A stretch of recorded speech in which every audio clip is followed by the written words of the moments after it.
please welcome AIPAC Southwest Regional Political Director, Jerry Greenspan.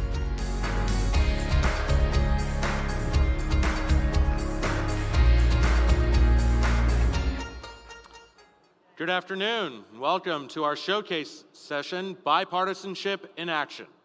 Today's program is an incredible display of the bipartisan support the U.S.-Israel relationship enjoys on Capitol Hill. We'll be joined by party leaders and committee chairs who will have a direct impact on our alliance with Israel. So with that, let's jump right into our first panel. The House Committee on Foreign Affairs helps shape our nation's foreign policy and is one of the most influential congressional panels as it relates to our work together. So it's a very good thing that our first guests, the chair and ranking member of the committee, are proud friends of the pro-Israel movement and steadfast supporters of a strong U.S.-Israel alliance. Congressman Eliot Engel is the chairman of the House Foreign Affairs Committee.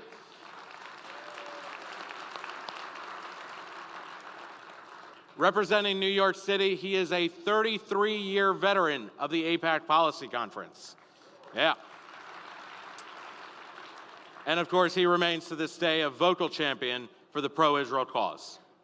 His partner in this important work is Congressman McCaul from the Lone Star State of Texas. Yeah. He is the ranking member of the Foreign Affairs Committee and is a recognized leader on matters of homeland and national security. Together, they've led the committee to address global challenges, and today they will take us inside the halls of Congress and explain how they're helping to strengthen the U.S.-Israel relationship. Please help me welcome Congressman Eliot Engel and McCaul.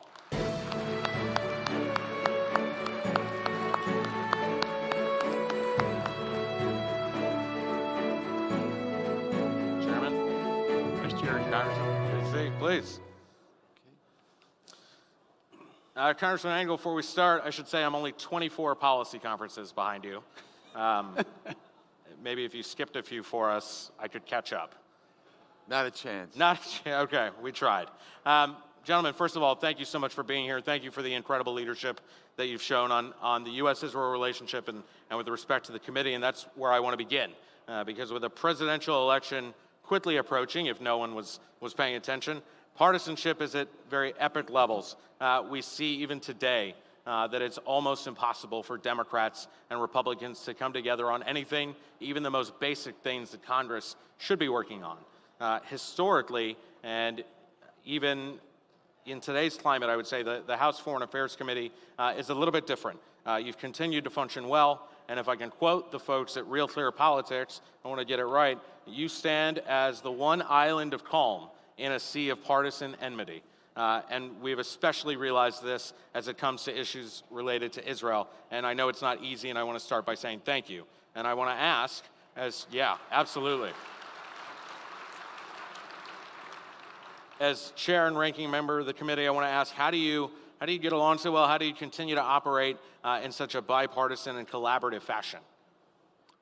Well, first of all, we believe on the Foreign Affairs Committee that politics should stop at the water's edge, and that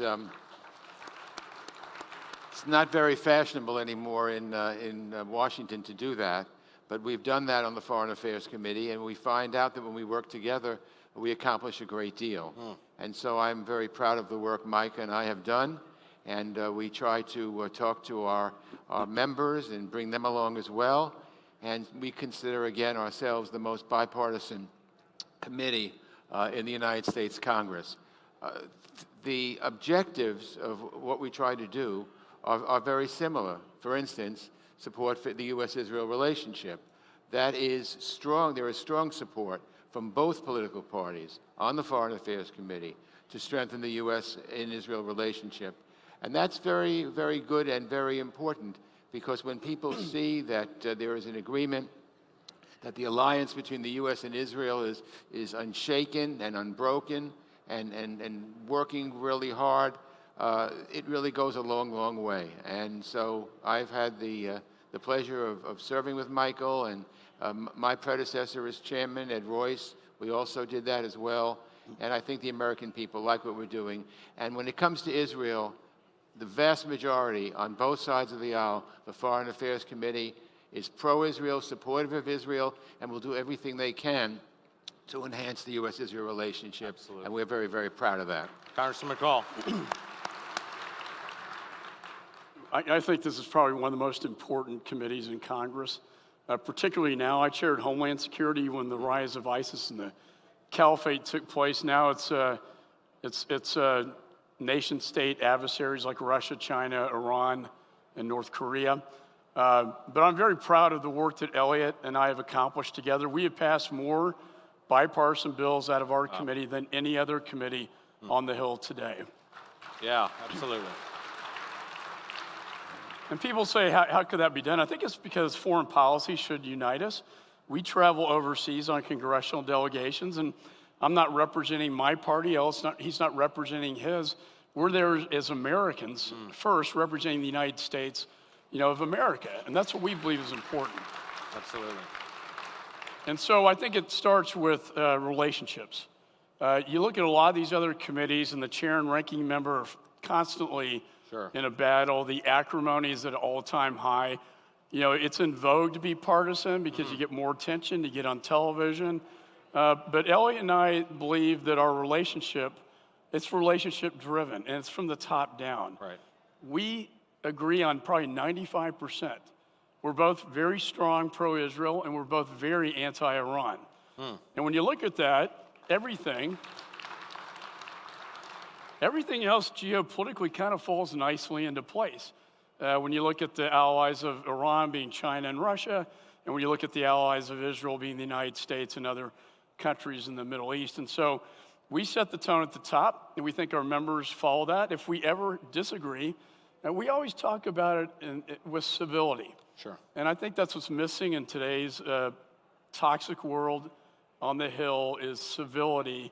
And I think Elliot and I are trying to restore that to the Congress. And we definitely appreciate that. Absolutely.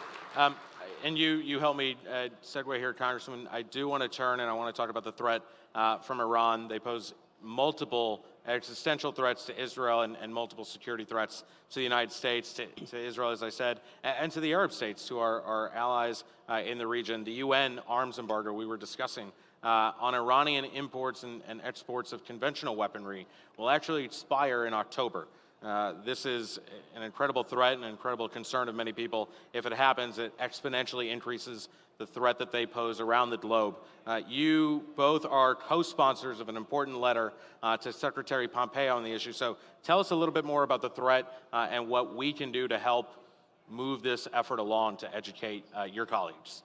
Right, and did you want me to? No. Sure, please. Iran is the largest sponsor of terrorism, as you know. The Shia Crescent to Iraq, Syria, Lebanon, Yemen poses a serious threat. I think the maximum pressure campaign is working with the snapback of sanctions. And I think the timely death of Soleimani has made the world a better place, personally. Who killed so many Americans, was responsible for attacking our embassy. But to your point, the JCPOA, which Elliot and I both were against, actually, the one thing it left in place was this embargo on weapons sales. That will expire in October, and it's very dangerous. Both Elliot and I signed a letter to Secretary Pompeo urging to use all diplomacy to ensure this embargo is not lifted.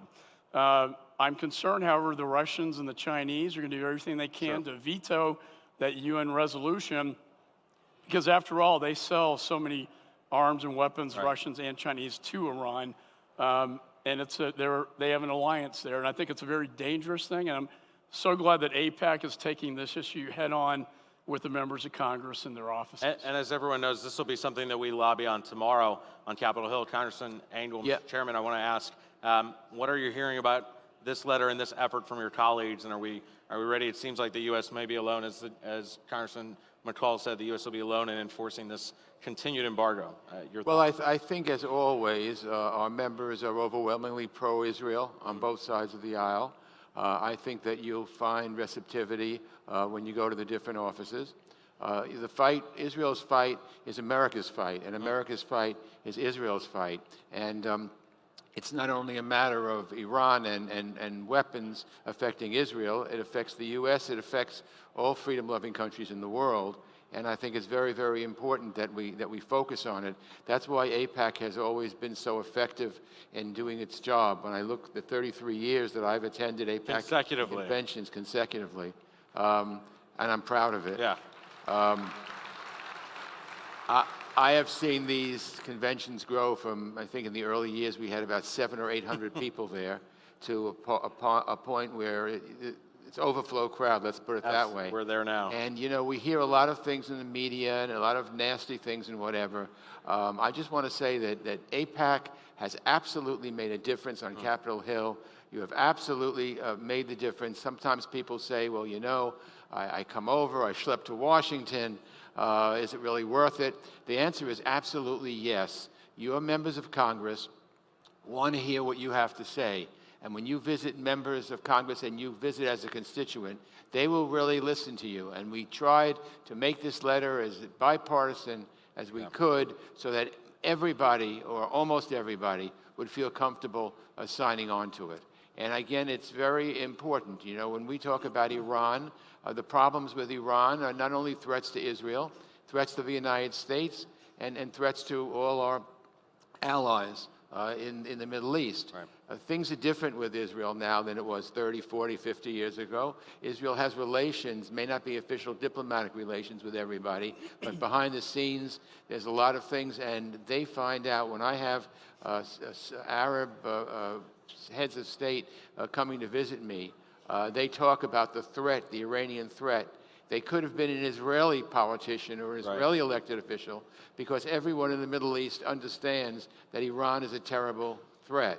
And so I hope everybody signs the letter, and I think it's very, very important work, and I commend AIPAC once again for doing that. We appreciate that. Let me come to close here on foreign aid, and we'll do kind of almost a rapid-fire, quick response answer. Foreign aid has been one of those issues that we have lobbied on time and again, and it's one that seems to be getting more and more attention now than ever. So very quickly, should the U.S.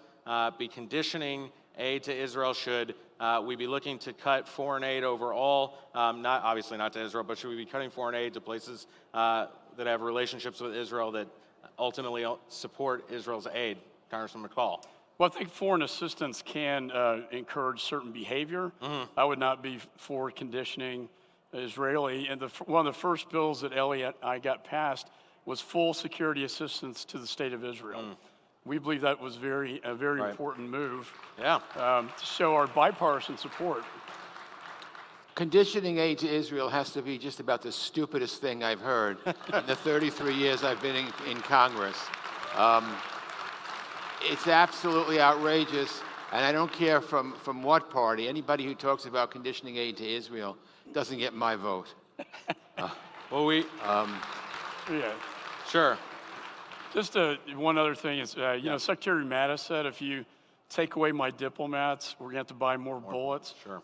Elliot and I understand how this works, and I think that when the diplomats fail, that's when you go to war, and that's always a last resort. So it's really easy as a politician to say, I'm going to cut all foreign assistance across the board, but when you look in reality, what that does is it makes the world a more dangerous place. And we restored funding in many areas, whether it be Israel or whether it be the Global Health Fund, which now with the coronavirus, we're seeing was absolutely the right and of course, foreign aid is only 1% of the U.S. budget. Easy the American people think it's 15 or 20%.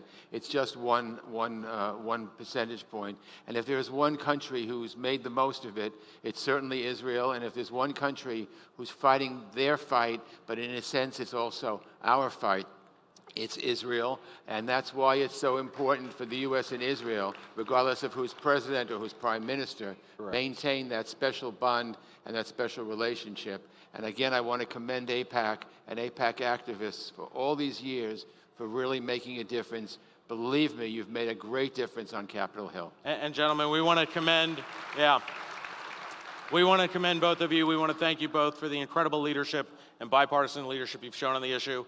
We're so deeply grateful for your support and for being here today. Ladies and gentlemen, Congressman Elliot Engel and Michael McCaul. Thanks a lot. There you go, guys. Okay, good.